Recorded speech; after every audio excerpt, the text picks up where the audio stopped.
တရုတ်စာရဲ့အခြေခံဆွဲချက်တွေကဘာတွေလဲဆိုတာကိုတင်ပြပါလား။တရုတ်စာကိုစတင်လေ့လာနေတဲ့လူတွေအတွက်ဒီဗီဒီယိုလေးကအရင်အသုံးဝင်မှာပါ။တရုတ်စာလုံးတွေဟာအင်္ဂလိပ်လိုအခရာတွေနဲ့ပေါင်းစပ်ဖွဲ့စည်းတာမဟုတ်ဘဲနဲ့အခြေခံဆွဲချက်တွေနဲ့ဖွဲ့စည်းတာဆိုတာကိုတင်ပြပါလား။တရုတ်စာကိုလှပတေတက်စွာရေးနိုင်ဖို့ကဒီဆွဲချက်တွေကိုဆွဲချက်စည်းမျဉ်းစည်းကမ်းချက်တွေနဲ့ညီရေးတတ်ဖို့ကအရေးကြီးလာပါတယ်။ဒီတော့ဒီနေ့ဗီဒီယိုလေးမှာတရုတ်စာရဲ့အခြေခံဆွဲချက်၈မျိုးနဲ့မဖြစ်မနေတည်ထားတဲ့ဆွဲနည်းစည်းမျဉ်း9ချက်ကိုအသေးစိတ်ရှင်းပြပေးတော့မှာဖြစ်လို့ဗီဒီယိုလေးကိုအဆုံးထိကြည့်ဖို့ဖိတ်ခေါ်လိုက်ပါတယ်။တရုတ်စာလုံးတွေဟာယုံထာဝရဆိုတဲ့စာလုံးမှာတွေ့မြင်နိုင်တဲ့အခြေခံဆွဲချက်၈မျိုးနဲ့ဖွဲ့စည်းထားတာဖြစ်ပါတယ်။ဒါကိုယုံ字八法လို့လည်းခေါ်ပါတယ်။ပထမဆွဲချက်တစ်ခုကတော့点ဖြစ်ပါတယ်။အပေါ်ကနေအောက်ကိုခပ်ဆောင်းဆောင်းလေးဖြည့်ပြီးတော့မှအဆက်ပုံစံလေးရေးရတာဖြစ်ပါတယ်။ဥပမာအနေနဲ့ပြောရရင်တရုတ်စာလုံးရဲ့လျုပ်ပါ။နောက်တစ်ခုကတော့ဟန်လို့ဖတ်ပါတယ်။ဗမာလိုပြောရရင်တော့အလျားလိုက်ပါ။ဘယ်ကနေညာကိုဆွဲတဲ့အလျားလိုက်မြင်းတစ်ကြောင်ဖြစ်ပါတယ်။ဥပမာအနေနဲ့ပြောရရင်တော့စမ်းဆိုတဲ့တုံးဆိုတဲ့စကားလုံးပါ။နောက်ဆွဲချက်တစ်ခုကတော့စုဖြစ်ပါတယ်။အပေါ်ကနေအောက်ကိုဒေါင်လိုက်ဆွဲရတဲ့မြင်းတစ်ကြောင်ပါ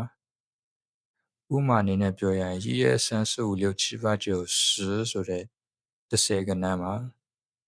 နောက်ဆွဲချက်တစ်ခုကတော့ဖြေဖြစ်ပါတယ်။ညာဘက်ကနေအောက်ဘက်ကိုကွေးဆင်းသွားတာပါ။ဥပမာအနေနဲ့ပြောရရင်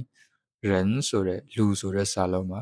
။နောက်ဆွဲချက်တစ်ခုကတော့နှဖြစ်ပါတယ်။ခုနဖြေကတော့ဘယ်ဘက်အဆင်းဖြစ်ပြီးတော့နှဆိုတာတော့ညာဘက်အဆင်းဖြစ်ပါတယ်။အပေါ်ဘယ်ဘက်နေပြီးတော့မှ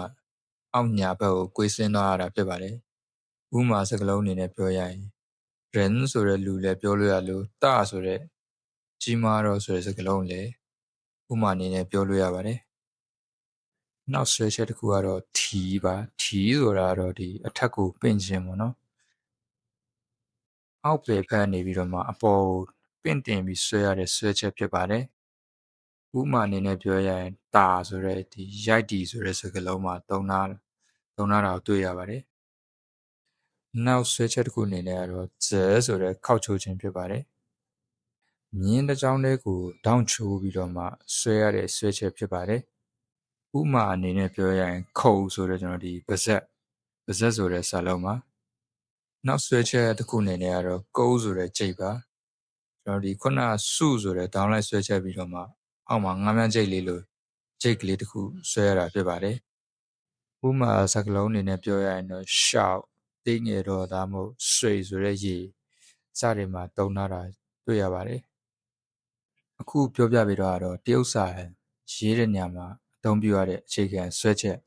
၈ချက်ဖြစ်ပါတယ်။တရုတ်စာလုံးတွေကိုရေးသားတဲ့အခါမှာကြိုက်လို့ရေးလို့မရပါဘူး။သတ်မှတ်ထားတဲ့အစီအစဉ်အတိုင်းရေးဆွဲရပါတယ်။အဓိကကျတဲ့ဆွဲနည်းစည်းမျဉ်း9ခုကတော့နံပါတ်1အပေါ်မှအောက်တို့စာလုံးတစ်လုံးမှာအပေါ်ပိုင်းနဲ့အောက်ပိုင်းအပေါ်ပိုင်းကိုအရင်ဆွဲရပါတယ်။အဲ့ဆိုတဲ့စကားလုံးမှာဆိုရင်မြင်းနှစ်ချောင်းဆိုရင်အပေါ်ကမြင်းအတူရင်ဆွဲမှအောက်ကမြင်းအရှိကိုဆွဲရပါတယ်။အထက်မှာပြောခဲ့တဲ့စမ်းမှာဆိုရင်လည်းအပေါ်ဆုံးကမြင်းကိုအရင်ဆွဲရပါတယ်။ဒုတိယစည်းမျဉ်းကတော့ဘယ်မှညာတို့ဖြစ်ပါတယ်။စာလုံးတစ်လုံးမှာဘယ်ဘက်ချမ်းနဲ့ညာဘက်ချမ်းနှစ်ချမ်းပါလာရင်တော့ဘယ်ဘက်ချမ်းကိုရင်ဆွဲမှညာဘက်ချမ်းကိုဆွဲရမှာဖြစ်ပါတယ်။ဥပမာမင်းလင်းသောဆိုတဲ့စာလုံးရေးရင်ဘယ်ဘက်ကရကိုရင်ဆွဲမှညာဘက်ကရွဲ့ကိုရေးဆွဲရမှာပဲဖြစ်ပါတယ်။နံပါတ်3စည်းမျဉ်းတစ်ခုကတော့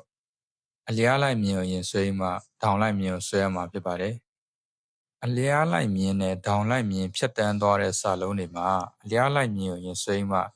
ဒေါင်လိုက်မြင်ကိုဆွဲရမှာပါ။ဥပမာပြောရမယ်ဆိုရင်တော့10ဆိုတဲ့10ဆိုတဲ့စကားလုံးမှာအလျားလိုက်မြင်ကိုဆွဲမှဒေါင်လိုက်မြင်ကိုဆွဲရပါမယ်။နောက်စည်းမျဉ်းတစ်ခုကတော့ဘယ်ဘက်အဆင်းနဲ့ညာဘက်အဆင်းမှာဆိုရင်ဘယ်ဘက်အဆင်းကိုအရင်ဆွဲပြီးမှညာဘက်အဆင်းကိုဆွဲရမှာဖြစ်ပါတယ်။ဥပမာစကားလုံးအနေနဲ့ပြောမယ်ဆိုရင်အထက်မှာပြောခဲ့တဲ့人ဆိုတဲ့လူဆိုတဲ့စကားလုံးမှာဘယ်ဘက်ကိုအရင်ဆွဲပြီးတော့မှ ညာဘက်အဆင်းကိုဆွဲရမှာဖြစ်ပါတယ်။နောက်စီးမြင်တစ်ခုကတော့အပြင်ဘက်ကိုဆွဲမှအတွင်းကိုဆွဲရမှာဖြစ်ပါတယ်။အပြင်ပေါင်နဲ့အတွင်းပိုင်းပါတဲ့စာလုံးတွေမှာအပြင်ပေါင်ကိုအရင်ဆွဲမှအတွင်းကိုဆွဲမှာဖြစ်ပါတယ်။ဥပမာရွှဲ့လှဆိုတဲ့စကားလုံးမှာအပြင်ပေါင်ကိုအရင်ဆွဲမှအထဲကအကြောင်းနှစ်ကြောင်းကိုဆွဲရမှာဖြစ်ပါတယ်။နောက်စီးမြင်စီကံချက်တစ်ခုကတော့အတွင်းပိုင်းကိုအရင်ဖြည့်မှအောက်ခြေကိုပိတ်ရမှာဖြစ်ပါတယ်။အပြင်ပေါင်နဲ့အပြည့်အဝဝန်းရံထားတဲ့စာလုံးတွေမှာအပြင်ပေါင်အရင်ရေးပြီးတော့အတွင်းကိုဖြည့်ပြီးတော့မှအောက်ခြေကိုပိတ်ရမှာဖြစ်ပါတယ်။ဥမာခွေပြန်ဒီကိုရေးရင်အပြင်ပေါင်ကိုအရင်ဆွဲပြီးတော့အတွင်းကခုတ်ကိုဆွဲပြီးမှအောက်ခြေကိုပိတ်ရမှာဖြစ်ပါတယ်။နောက်ဆုံးစီးမြင်တစ်ခုအနေနဲ့ကတော့အလဲကိုဆွဲပြီးတော့မှဘေးနှစ်ဖက်ကိုဆွဲရမှာဖြစ်ပါတယ်။အလဲပဟိုမှာအဓိကမြင်ရှိပြီးဘေးနှစ်ဖက်မှာချိုးကြတဲ့အစိတ်ပိုင်းတွေပါဝင်နေဆိုရင်တော့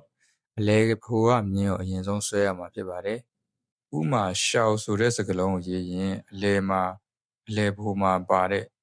ဒေါင်းလိုက်မြင်နဲ့ငါးမန်းကျိတ်လိုပါတဲ့အကွေးလေးကိုရင်ဆွဲပြီးတော့မှဘေးနှစ်ဖက်ကိုဆွဲရမှာဖြစ်ပါတယ်။အခုပြောပြပေးသွားတာကတော့ဒီဥစ္စာဆွဲနည်းအခြေခံစီးမြင်9ချက်ပဲဖြစ်ပါတယ်။ကဲဒီနေ့ဗီဒီယိုလေးမှာတော့ဒီဥစ္စာရဲ့အခြေခံဆွဲချက်10မျိုးနဲ့ဆွဲနည်းစီးမြင်9ချက်ကြောင်းကိုအသေးစိတ်လေ့လာခဲ့ပြီးဖြစ်ပါတယ်။ဒီစီးမြင်တွေကိုမှတ်သားလေ့လာခြင်းအပြင်တရုပ်စာလုံးတွေကိုမှန်ကန်မြန်ဆန်စွာရေးသားနိုင်မှာဖြစ်တယ်လို့စာလုံးတွေရဲ့အချိုးအစားနဲ့အလှပကိုလည်းပုံမပေါ်လင်းစေမှာဖြစ်ပါတယ်။အစပိုင်းမှာတော့စီးမြင်တွေကိုတတိထားပြီးတော့ရေးဆွဲဖို့လိုအပ်ပေမဲ့အချိန်ကြာလာတဲ့အားနဲ့အမျှလိုလျောက်မှန်ကန်စွာရေးသားနိုင်လာမှာဖြစ်ပါတယ်။တရုပ်စာကိုစိတ်ဝင်စားလေ့လာနေသူတွေအတွက်ဒီဗီဒီယိုလေးကအထောက်အကူဖြစ်မယ်လို့မျှော်လင့်ပါတယ်။ဗီဒီယိုကိုကြိုက်တဲ့ဆိုရင်တော့ like and share လုပ်ဖို့မမေ့နဲ့ဘူးနော်။နောက်ထပ်ဗီဒီယိုတွေမှာဘာတွေသိချင်လဲဆိုတာ comment မှာရေးခဲ့ပေးလို့ရပါတယ်။အားလုံးကိုကျေးဇူးတင်ပါတယ်။နောက်ဗီဒီယိုမှာပြန်တွေ့ကြမယ်။